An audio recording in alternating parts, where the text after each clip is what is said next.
Yo, what's up guys? This is Xiaoyu Gaming Industry. Palong-palo na naman tayo for this video guys. Nakasubscribe ka na ba?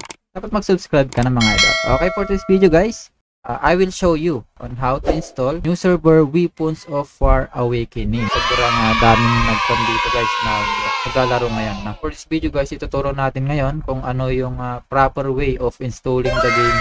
Kasi ang dami nagkakaproblema yan guys kung ano na yung problema sa antivirus, ganyan. So, this is it guys. Ito na yung video para sa inyo. Sana all. Without further ado, let's go mga idol. Okay guys, siyempre ang unang-una natin gagawin, no?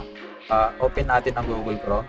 Okay, after natin ma-download, ay punta na tayo ngayon sa ating folder. Minimize muna natin to. Okay guys, after yan guys, control cut, yan, cut muna natin. Tapos, gawa tayo ng folder dito sa ating program files. Yan. Gawa tayo ng folder.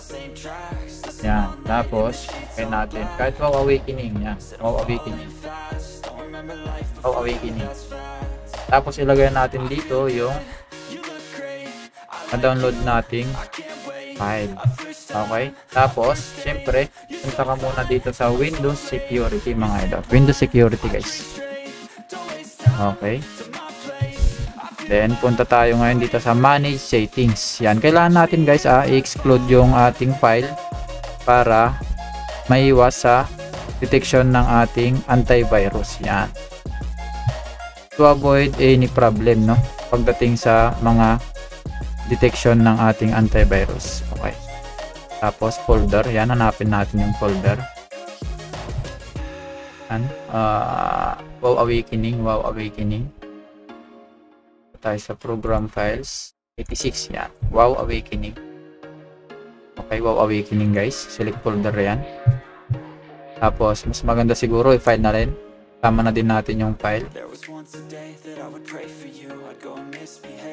Okay, yan, bago natin i-extract, yan, tapos na guys. Then minimize mo muna to. Then tsaka muna extract guys. Extract here. Okay? Tingnan nyo mabuti guys extract here. Yan. Yan, habang nag-extract guys, punta tayo ngayon dito sa Windows Security. Yan. Ngayon mag-exclusion ulit tayo. Folder, add natin yung folder ng Awakening din sa loob. Yan, Weapons of War Awakening.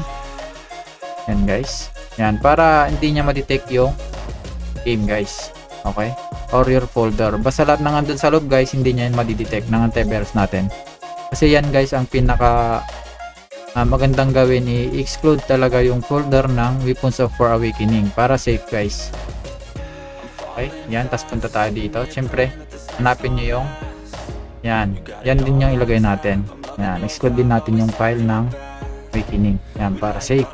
Yan, kasama na din yung kanya. Yung kanyang launcher. And after that guys, minimize muna natin. Tapos punta na tayo ngayon dito sa folder. And mapapansin nyo guys, nandito na yung Weapons of War Awakening. Okay. Papas na yan guys. Okay, okay na. Pwede nyo na yung buksan. Ganun lang yung simple guys. Yan, basic guys. Yan, ganyan lang kasimple.